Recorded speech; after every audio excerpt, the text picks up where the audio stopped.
أعوذ بالله من الشيطان الرجيم بسم الله الرحمن الرحيم الحمد لله رب العالمين الرحمن الرحيم مالك يوم الدين إياك نعبد وإياك نستعين اهدنا الصراط المستقيم صراط الذين أنعمت عليهم غير المغضوب عليهم ولا الضالين آمين.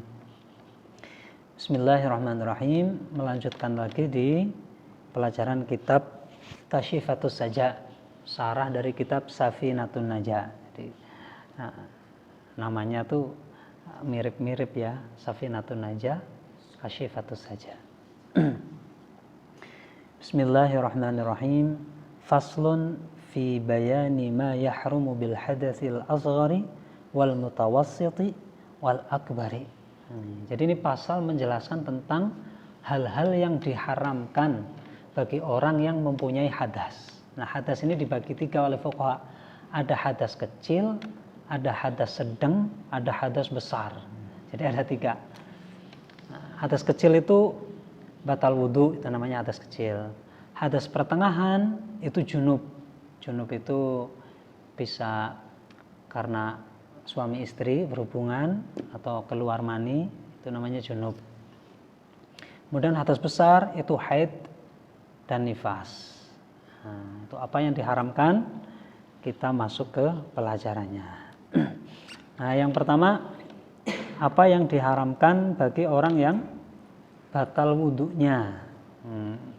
Ini babnya sedikit, ini nanti mungkin kita yang wudhu aja dulu ya, karena kalau semuanya ini banyak sekali di sini.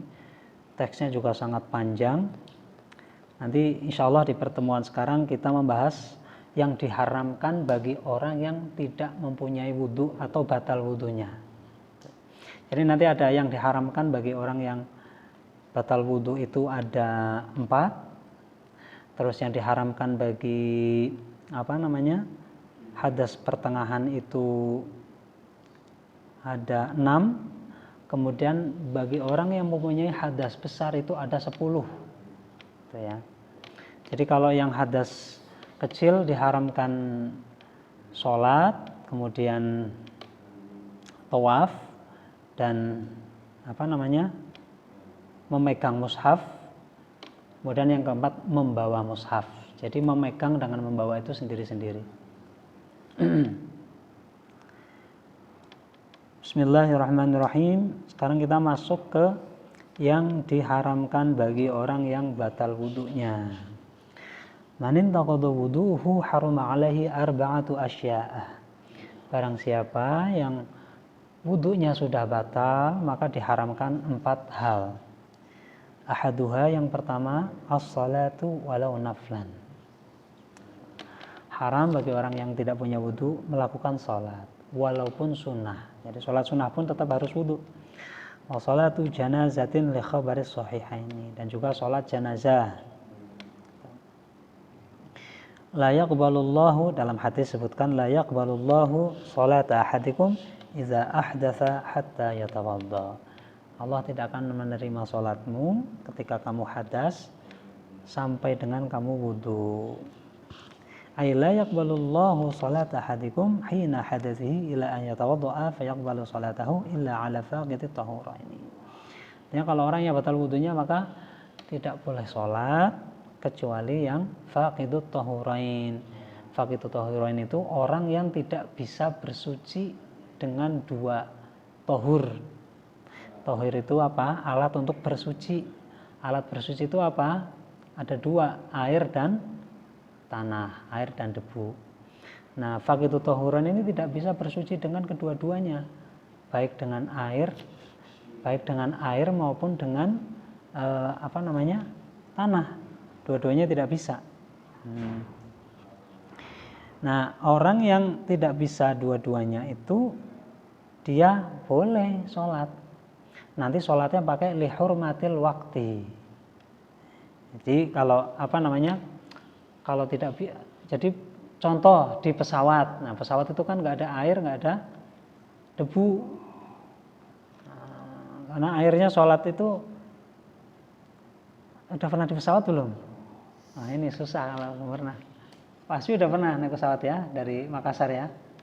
Nah, di pesawat itu kan airnya tuh cuman buat nyemprot aja. malah kalau nggak salah itu cuma disedot itu, kalau nggak salah itu cuma disedot, nggak pakai air.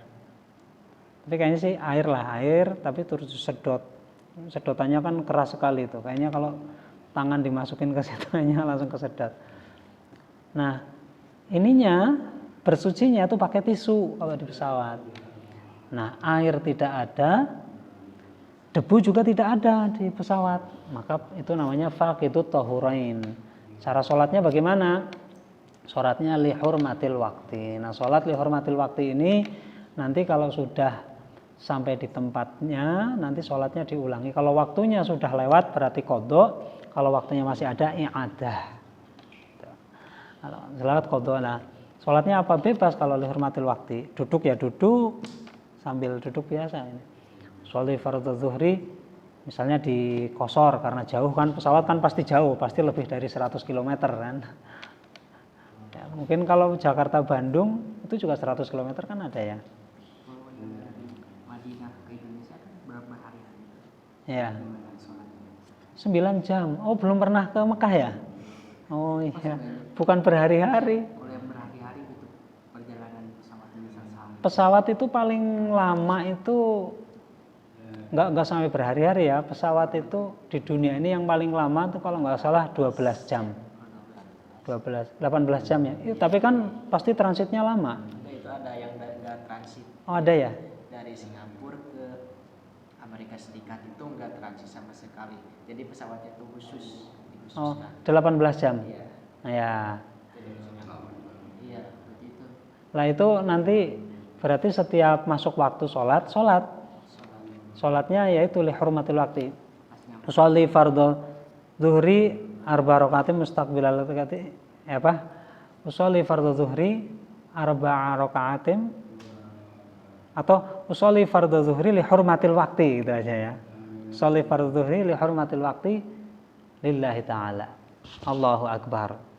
Udah, pesawat ngadep kemana ya ikut aja udah. Bismillahirrahmanirrahim. Alhamdulillahirabbil alamin arrahmanir rahim. Selesai. Allahu akbar. Enggak usah harus, enggak ada tempatnya. Nanti ngalangin orang. Ya, pas sampai tadi sholat apa saja diulang semua. Caranya begitu, itu dihormati waktu, namanya faqidut tahurain. Sholatnya tetap sah gitu. Jadi kalau nanti kok nyampe tempat, naudzubillah ya, nyampe tempat kok sudah almarhum, itu nggak perlu ini, nggak punya hutang sholat, jadi tetap diterima sholatnya tadi, tetap diterima. Fayusallil fardha dunan nafli li hurmatil waqti. Maka sholatnya untuk hurmatul waqti. Wa yaqdi idza qadira ala ahadihima wa fi ma'na salati khutbatul jum'ah wa sajdatut tilawah wa syukr. Jadi diharamkannya sholat itu dan juga yang serupa dengan sholat. Ya. Khutbah itu diserupakan dengan sholat, karena khutbah itu sebagai ganti dari 2 rakaat sholat zuhur. Karena sholat Jumat itu 2 rakaat, lah yang 2-nya itu khutbah. Kemudian sujud tilawah dan sujud syukur. Ini kadang, makanya dulu waktu ada sujud syukur pas sepak bola kan, ya banyak yang marah itu, karena sudah nggak nutup aurat, dengkulnya kelihatan, nggak wudhu lagi. Sujud itu harus wudhu, dan harus madhep kiblat, nggak asal sujud gitu. Lihat kiblatnya mana. Nah, kalau takbiratul ihramnya ada yang mengatakan harus, ada yang enggak. Jadi walaupun mau sujud syukur, misalnya takbiratul ihram dulu. Saya niat sujud syukur karena Allah, Allahu Akbar. Setelah itu baru sujud ke bawah. Terus, boleh assalamualaikum boleh. Itu sujud syukur ya, harus wudu. Wataniha, yang diharamkan yang kedua adalah at-tawaf, fardhon au naflan, baik tawafnya tawaf fardu maupun tawaf sunnah. Katawafil qudum, seperti tawaf qudum ketika baru nyampe itu ke Makkah itu. Tawaf qudum li khabaril hakim, at-tawafu bimanzilati sholati illa anna Allah ahalla fihi an-nutqa, faman nataqa fala yantiqu illa bi khair.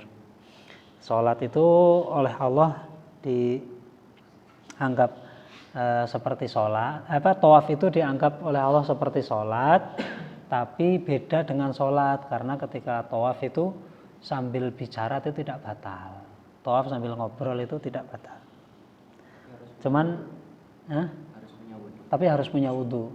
Harus. Kan, kalau tawaf kan Banyak perempuan. Pakai mazhab Maliki. Atau Maliki kan sentuhan laki-laki perempuan tidak batal. Tapi kan kata Pak Ustadz kemarin kalau misalkan pindah Itu harus semuanya ada di wudhunya. Itu yang jadi polemik paling ramai di Indonesia. Itu kan dianggap talfik gitu ya. Akhirnya ya sudahlah karena darurat. Iya, darurat tubihul mahdurat. Masalahnya memang dalilnya itu Imam Malik itu memang dulu Rasulullah pernah ada hadisnya.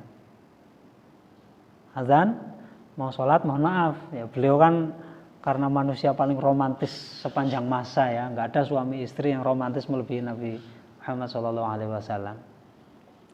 Mau sholat tuh sempat istilahnya ya kalau bahasa kita mencium istri dulu gitu, dan nggak wudhu lagi. Makanya itu menjadi. Tapi kalau Imam Syafi'i nggak, tetap riwayat itu tidak terkalahkan dengan riwayat-riwayat yang lain bahwa bersentuhan dengan wanita itu batal wudhunya, yang bukan mahram ya, wanita yang tidak diharamkan nikah. Kemarin sudah dijelaskan panjang lebar. Kemudian yang ketiga, masul mushafi, memegang mushaf. Memegang mushaf itu haram kalau tidak punya wudhu.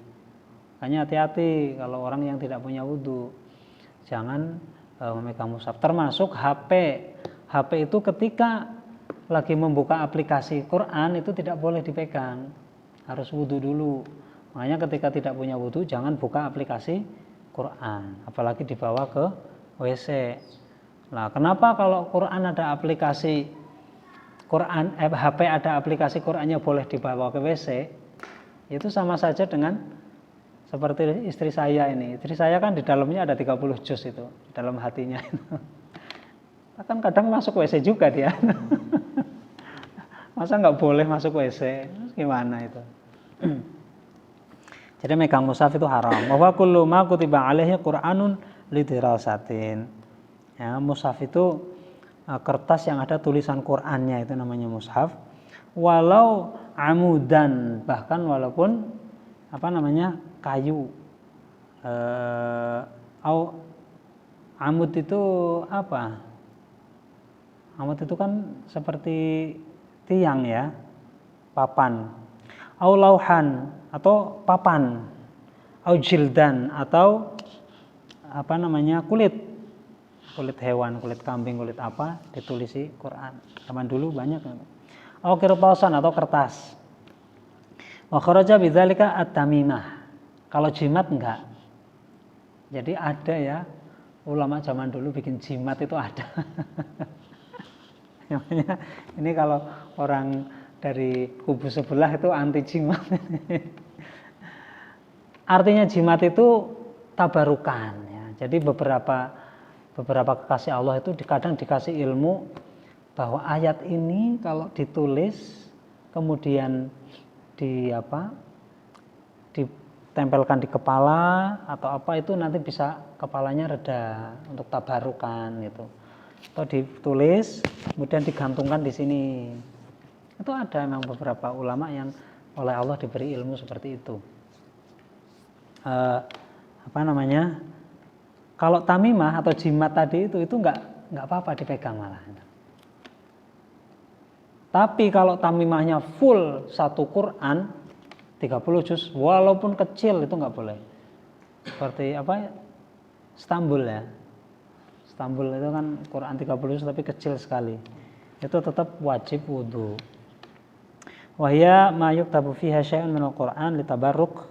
Ya, tamimah itu adalah sesuatu yang ditulis di ayat Al-Qur'an untuk mengharapkan berkah dan digantungkan di kepala misalnya gitu. Fala yahrumu masuha wala hamluha ma lam tusamma mushafan urfan. Jadi tidak harus wudu untuk memegangnya kalau secara umum itu tidak disebut mushaf. Fa idza kutibal Qur'anu kulluhu la yuqalu la tamim walau saghra. Kalau Quran 30 juz tidak boleh disebut jimat, tamim. tamimah. Bahasa Arabnya tamimah jimat. Wain walau sura wa in qasada dzalika fala ibrata liqasdihi. Ya walaupun diniati ini Istanbul nih. Istanbul itu mitosnya macam-macam ya. Enggak usah percaya yang begitu. Karena Istanbul yang asli itu dari Turki itu yang kecil segini. Apa itu? Walaupun niatnya untuk tamimah, saya punya Istanbul asli nih, dapatnya dari mimpi. Nih saya niatkan ini untuk tamimah, itu nggak boleh, tetap batal wajib wudu kalau mau megang.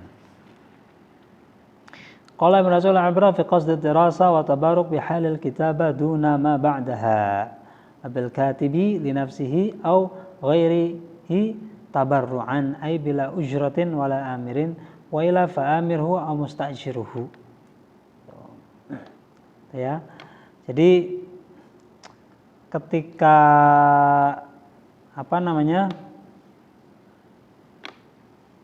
untuk belajar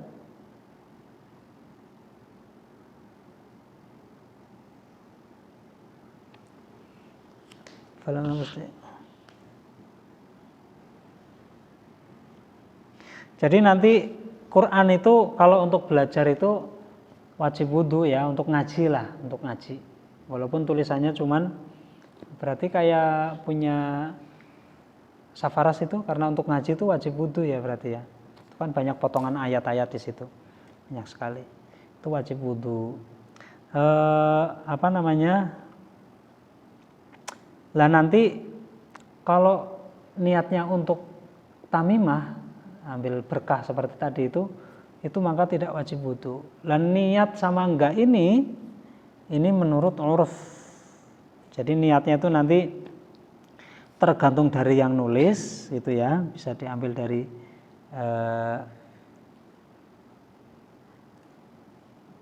nulis ataupun ketika nulis. Jadi yang dianggap niat itu waktu menulis. Waktu menulisnya itu niatnya buat apa. Jadi nantinya setelah itu apa itu tidak dianggap. Jadi walaupun nanti misalnya tamimah, jimat, tapi akhirnya dipakai buat ngaji gitu jimatnya itu tetap tidak harus wudu. Karena yang dianggap itu adalah ketika nulisnya niatnya apa. Qala Nawawi fi Tibyan wa sawa'un massa nafsal mushafi al-maktubi awil hawashi awil jildi.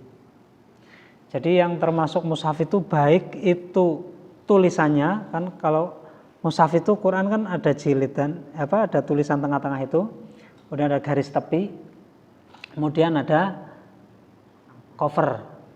Itu semuanya harus wudu. Walaupun pinggirnya itu yang nggak ada tulisannya tetap harus wudu. Jadi bagian mushaf seutuhnya itu harus wudu.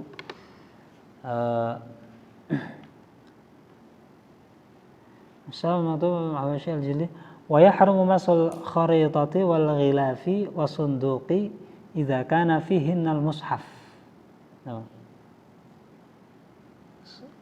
Berat nggak? Megang kotak yang ada mushafnya harus wudu, itu gimana? Ini tapi menurut Imam Nawawi di kitab Tibyan. Pernah ngaji Tibyan? Ya kan begitu kan? Harus wudu. Ada mushaf nih, mau megang ini wudu dulu. Jadi segitunya kita menghormati Quran. Dulu pernah khalifah siapa itu? Khalifah yang di ini Fatimiyah, yang ada Hurem itu yang Turki, yang sinetron Hurem panjang banget itu, Mehmet apa siapa itu, Mehmet Al-Fatih ya. Ya itu tuh ceritanya dulu itu dia waktu diundang oleh satu kesultanan, kemudian dipersilahkan untuk menginap di kamar yang mewah. Nah, pas beliau masuk, silahkan istirahatnya di sana gitu. Nah, begitu masuk pintu ditutup sama pegawainya, beliau melihat mushaf di rak itu ada mushaf Al-Quran. langsung beliau berdiri, kemudian begini, ningkluk, hormat ke mushaf. Taunya kesultanan, kemudian pegawai-pegawai kerajaan itu kan beliau kan istirahat. Itu sampai 7 jam berdiri terus begini, ningkluk menghormati mushaf. Lah begitu paginya dibangunin. Pak Mehmet itu kan bahasa Turkinya kan Mehmet bukan Muhammad. Pak Mehmet, sarapan sudah siap, silahkan keluar gitu. Pas itu, oh mungkin belum bangun, artinya pintunya dibuka, loh ternyata masih berdiri begini. Loh kok Anda tidak bobok, ini gimana ini Pak Mehmet? Saya gimana bisa tidur, di sini ada mushaf, saya harus menghormati mushaf. Artinya beliau tidak tidur karena menghormati ada mushaf di situ, kemudian sarapan. Dan keramatnya karena beliau hormat Quran sebegitu dahsyatnya sampai dinasti Fatimiyah itu berkuasa sampai 7 abad. Itu barokahnya dari beliau menghormati Quran. Makanya usahakan kita ini, ada lagi orang, ini kepanjangan lah, pokoknya banyak cerita seputar kedahsyatan Al-Quran. Bukan Al-Quran isinya ya, kalau isinya udah nggak perlu dipertanyakan lagi. Itu dahsyatnya, setiap minggu itu di Mesir ada penelitian yang selalu menemukan hal baru tentang kedahsyatan Al-Quran dari isinya. Kalau isinya ada, maksudnya cetakannya doang loh, cerita-cerita dahsyat dari mushafnya doang itu banyak sekali. Ini yang ketiga ya. Yang ketiga ya, kamu mushaf. Ada wa yahrumu masul waritati. Jadi termasuk ininya, kotaknya, itu kalau ada yang tempat mushaf begini itu juga harus wudhu. Tapi kalau ada mushafnya, kalau nggak ada nggak apa-apa. Kalau pas ada loh maksudnya, kalau pas ada. Hadza huwal mazhab al-mukhtar. Ini padahal yang mazhab Syafi'i yang benar-benar disepakati oleh ulama. Wa qila la tahrumu hadhihi thalathah wa huwa dhaifun. Lah pendapat yang enggak wudu enggak apa-apa megang meja itu pendapat yang lemah. Jadi pendapat yang kuat harus wudu. Harus wudu megang ini ketika ada mushafnya. Kotak ada mushafnya, wudu mau megang. Walau kutibal Qur'an fi lawhin fa hukmuhu hukmul mushaf sawaun qalla al-maktub aw kathur hatta law kana ba'du ayatin kutiba lidirasah harum. Papan tulis itu ada tulisan Qur'annya, maka megang harus wudu. Nah, begitu juga sebaliknya, orang yang menyepelekan Quran juga kualatnya dahsyat.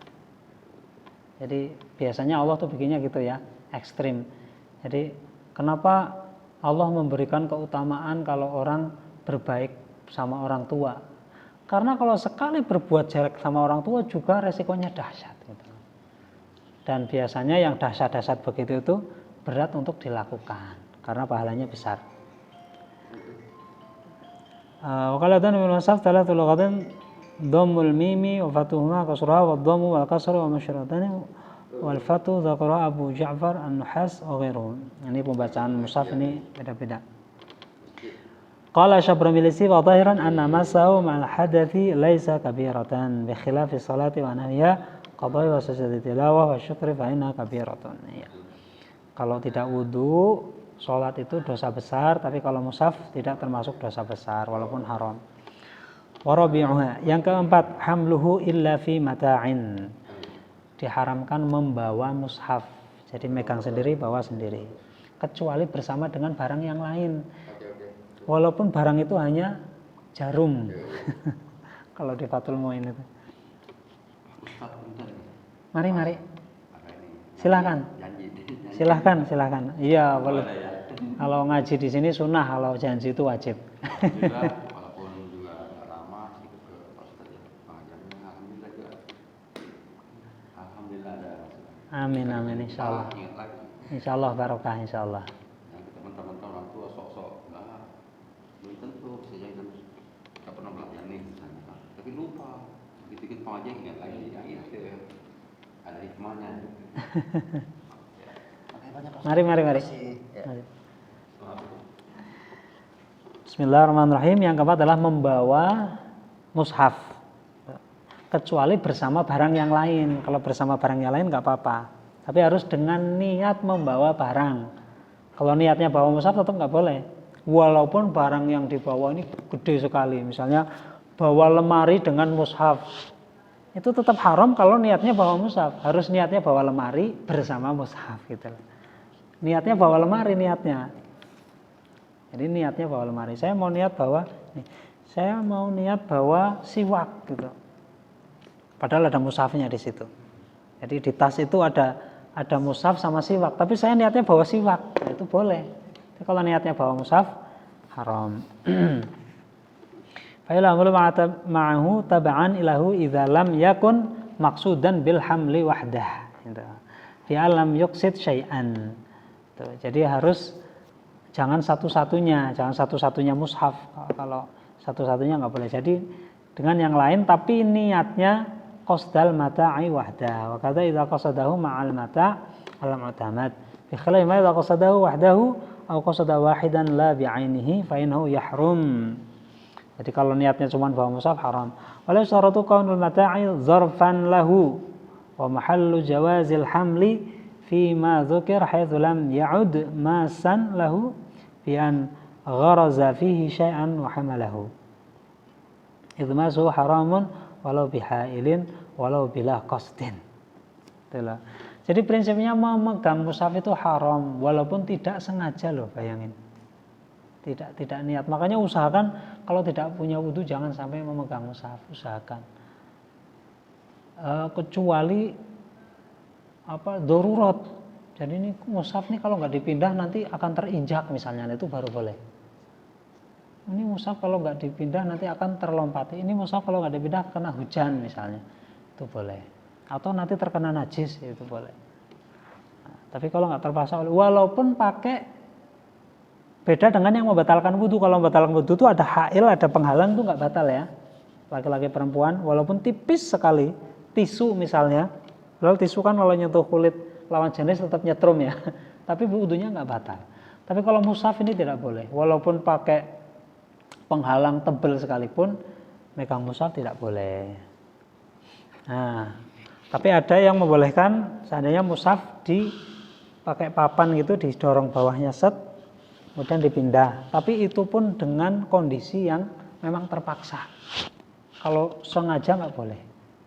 Karena itu dianggap membawa mushaf dengan niat bawa barang itu. Fima dzikir haitsu lam ya'ud masan. Jadi usahakan di dalam membawa barang itu yang kira-kira tangan kita jadi nggak nyentuh mushaf gitu loh. Tangan kita nggak nyentuh mushaf. Berarti contoh misalnya kita niatnya bawa tas, di dalamnya ada mushafnya, itu boleh. Ini tas, saya mau bawa tas itu boleh. Karena kan tangan kita juga tidak. Dan usahakan nyentuhnya cuma sekali ya pas itu. Jangan nyentuh lagi setelah itu. Gitu. Misalnya masukin ke tas itu kan. Nah nanti setelah itu jangan nyentuh lagi. Kecuali sudah wudu. Qala Nawawi fi Tibyan ajma'al muslimuna ala wujubi siyanatil mushaf wa ihtiramihi. Qala ashabuna wa ghairuhum walau alqahu muslimun fil qadhurah wal'iyadu billahi ta'ala seorang multaqi kafiran. Jadi yang namanya cetakan mushaf itu, Quran itu semua orang Islam harus menjaga, wajib. Jadi bahkan menurut ulama kalau sampai ada kita menistakan mushaf misalnya di tong sampah atau apa itu bisa jadi keluar dari Islam. Wal'iyadu billah.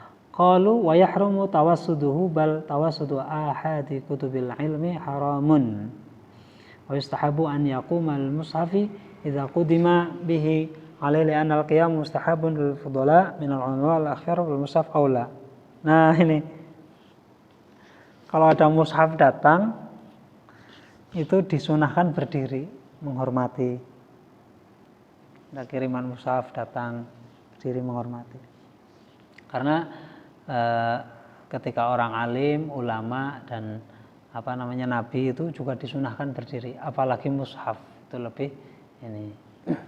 Ya pokoknya semoga kita termasuk orang-orang yang selalu bisa mengagungkan mushaf, lebih-lebih kita bisa mengagungkan Qur'annya dengan cara membaca dan mengamalkannya.